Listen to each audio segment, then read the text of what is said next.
Hello guys, you are watching the Indian research scholar. और आज हम इस वीडियो में बात करने वाले हैं एनएफएससी दिसंबर 2023, जिसका अभी रिजल्ट आया है 18 तारीख को, यानी कि 18 जनवरी 2024 को। जिस सेशन का रिजल्ट आया है नेट का, वहाँ लोग एनएफएससी का वेट कर रहे हैं कि सर अब हमें बताइए कि अब एनएफएससी का रिजल्ट कब आने वाला है।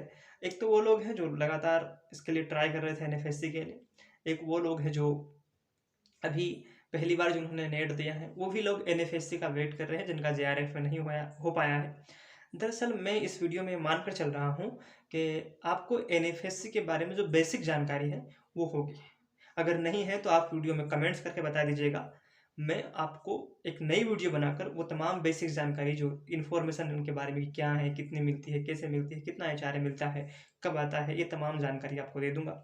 लेकिन फिलहाल इस वीडियो में आपको इतना बताने वाला हूँ कि जो दिसंबर 2023 के सेशन के लिए एनएफएससी का रिजल्ट आने वाला है, या यूं कहें कि एनएफएससी की लिस्ट आने वाली है, उसके बारे में हम मोटा मोटी बात करेंगे। दरअसल अभी जो रिजल्ट आया है तो वो 18 तारीख को आया, 18 जनवरी 2024 को रिजल्ट आया है। अब इसकी संभावना कब बनती दिख रही है, क्योंकि जिस संस्था के पास जिम्मेदारी है NSFDC, उस संस्था का नाम ये है, शॉर्ट नेम उसका यही है NSFDC। आप उसको नेट पर सर्च कर सकते हैं। दरअसल ये संस्था जो काम करती है ना, उसका काम करने का तरीका थोड़ा सा आप देखेंगे एनटीए की तरह है। यूजीसी नेट जो काम करवाता है उसकी तरह नहीं है, उससे भी थोड़ा सा आप देखेंगे तो बहुत लेट लतीफ़ी वाला काम है।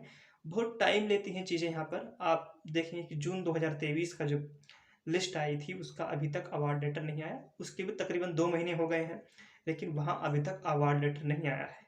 तो ये बहुत ही धीरी मधुरी प्रक्रिया यहाँ पर चलती है, आप इस बात को मानकर चलिए। तो एनएफएससी दिसंबर 2023 की जो संभावना बनती दिख रही है लिस्ट आने की, उस संभावना को आप मानकर चलिए कि वो जो रिजल्ट आएगा वो फरवरी लास्ट वीक। जनवरी में तो किसी भी हालत में संभावना बनती नहीं दिख रही है। अगर आती है तो आप चैनल को सब्सक्राइब कर लीजिएगा, सबसे पहले मैं आपको उससे अवगत करवा दूंगा। और अगर मेरी जहाँ तक मेरा मानना है, जहाँ तक मेरा अनुभव है एनएफएससी को लेकर, वो यही है कि ये जो रिजल्ट आने की संभावना बनती दिख रही है वो 20 तारीख के बाद ही कुछ हो पाएगा, फरवरी की 20 तारीख के बाद। मैं 20 तारीख से पहले तो बहुत कम संभावना है, क्योंकि अभी तो जो ये यूजीसी नेट का रिजल्ट आया है, इसके अवार्ड लेटर और सर्टिफिकेट ही आएंगे। वो सर्टिफिकेट आने के बाद वहाँ की प्रक्रिया वो प्रारंभ करते हैं।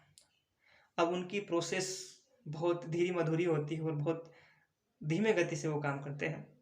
जहाँ तक उस संस्था को मैं ब्लेम नहीं कर रहा हूँ, लेकिन मैं तो अपना अनुभव बता रहा हूँ कि संस्थाएं कैसे काम करती हैं। वो यूजीसी नेट की तरह, एनटीए की तरह, एनटीए की हालांकि एनटीए भी टाइम टू टाइम काम नहीं करता। मेरा कहने का मतलब यहाँ ये नहीं है कि एनटीए टाइम टू टाइम काम कर रहा है, बिल्कुल नहीं कर रहा है। लेकिन उसकी जो प्रक्रिया है एनएसएफडीसी की, ये एनटीए से भी ज़्यादा धीरी मधुरी प्रक्रिया। आप देखेंगे कि बहुत जो है सुस्त प्रक्रिया है, बहुत धीमी गति से काम वहाँ आगे बढ़ता है। और देखना आपका रिजल्ट जो आएगा, जो लोग रास्ता देख रहे हैं दिसंबर 2023 का एनएफएससी का, जिनका नहीं हो पाया है, तो आप मान कर चलिए कि 20 फरवरी के बाद ही आपका रिजल्ट आने वाला है। तो निश्चिंत हो जाइए। अगर चैनल को सब्सक्राइब नहीं किया है तो कर लीजिएगा, इंस्टाग्राम पे मुझे फॉलो कर लीजिएगा, फेसबुक पे मुझे फॉलो कर लीजिएगा। मैं आपको जैसे ही लिस्ट आएगी उसकी जानकारी दे दूंगा, क्योंकि पिछली बार जब लिस्ट आई थी, जैसे ही मुझे खबर मिली मैंने तुरंत लोगों को इन्फॉर्म किया, तुरंत ही लोगों को वीडियो बनाए, उससे अवगत किया। तो कोशिश करूँगा कि आपको जितना जल्दी आपका रिजल्ट आए उतना जल्दी मैं आपको बताऊँ। और आपको अग्रिम शुभकामनाएं इसके लिए, क्योंकि आपका हो जाएगा। अब किसका होगा किसका नहीं होगा, सर कट ऑफ क्या रहने वाला है, चलो ठीक है, थोड़ी सी वीडियो लंबी हो जाएगी, मैं कट ऑफ पे बात कर लेता हूँ। दरअसल एनएफएससी का जो कट ऑफ है ना, वो 2 तरीके से डिसाइड होता है मोटा मोटी। हालांकि उसमें भी बहुत सारी सब कैटेगरीज होती हैं, जैसे कि विकलांग के लिए, दिव्यांगों के लिए अलग अलग कैटेगरी होती है। लेकिन आप देखिए कि 2 कैटेगरी बनती है। एक तो जब एनएफएससी का रिजल्ट बनता है हर सब्जेक्ट में, एक तो वो कैटेगरी होती है जो नॉन पीएचडी है, मतलब नॉन पीएचडी में जो पीएचडी नहीं कर रहे हैं, जिन्होंने सिर्फ और सिर्फ एग्जाम दिया था और वो पीएचडी नहीं कर रहे। दूसरे वो लोग हैं जो पीएचडी कर रहे हैं और जिन्होंने साथ में जो अपना एप्लीकेशन फॉर्म है उसमें बाकायदा अपना ये इन्फॉर्मेशन सबमिट की कि हम पीएचडी कर रहे हैं। काम इससे नहीं चलने वाला कि आप पीएचडी कर रहे हैं।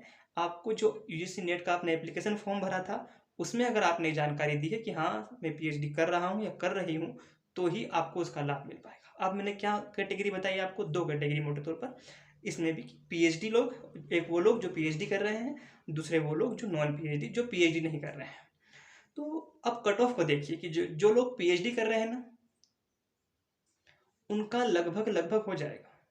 बस उनको क्या करना है कि वो सिर्फ यूजीसी नेट क्वालिफाई होने चाहिए, चाहे वो मिनिमम नंबर से क्यों ना होए। जैसे कि हिस्ट्री का कट ऑफ गया 158 गया, जैसे कि आप देखेंगे नेट का जो रिजल्ट आया है हिस्ट्री का 158 कट ऑफ गया है एससी का, ठीक है। तो आप उसमें जब देखेंगे ना, तो अगर कोई बंदा पीएचडी कर रहा है और उसके 157 भी आए हैं ना, तो उसका सिलेक्शन तो लगभग लगभग क्या मतलब 98% तक उसका रिजल्ट, उसका सिलेक्शन होने की पूरी संभावना है। चाहे किसी के 180 नंबर भी आए हैं जो मतलब बहुत करीब हैं जेआरएफ के कट ऑफ के, लेकिन उसका नहीं होगा। पहले पहले पीएचडी वालों को लिया जाएगा जो पीएचडी कर रहे हैं, उसके बाद नॉन पीएचडी वालों को लिया जाएगा। उन नॉन पीएचडी वालों की जो लिस्ट बनेगी ना, वो मेरिट बेस पर बनेगी, मतलब उनके नंबर कितने ज़्यादा आए कितने कम आए। जैसे कि हिस्ट्री में कट ऑफ गया है जेआरएफ का 184, कितना गया 184। तो फिर अगर आप नॉन पीएचडी है ना, तो फिर वो मेरिट बेस पर बनेगी सबसे पहले, फिर 183 वालों को लिया जाएगा, फिर 182 वालों को लिया जाएगा, 181 वालों को, 180 को। इस तरह से पीएचडी की मेरिट मतलब मेरिट बनेगी एनएफएससी की। अगर आप पीएचडी नहीं कर रहे हैं, अगर आप पीएचडी कर रहे हैं, तो एक शख्स जिसके 183 नंबर आ रहे हैं और सीट एक ही है, और एक शख्स जो पीएचडी कर रहा है और उसके 157 नंबर है, जो मिनिमम मार्क्स है, मिनिमम नंबर है जो नेट के, तो पहले 157 वालों को लिया जाएगा और 183 वाले को नहीं लिया जाएगा। इसलिए नहीं लिया जाएगा क्योंकि पीएचडी वालों को पहले लेते हैं। नोटिफिकेशन भी ये बात क्लियर लिखी हुई है कि जो लोग पीएचडी कर रहे हैं उन्हें प्राथमिकता दी जाएगी। इसलिए आप देखेंगे कि उस फॉर्म में वो बाकायदा आपसे डिटेल पूछते हैं। जब आप फॉर्म भरते हैं तो बाकायदा आपसे पूछते हैं कि क्या आप पीएचडी कर रहे हैं, किस इंस्टीट्यूट से कर रहे हैं, कौन से वर्ष से कर रहे हैं।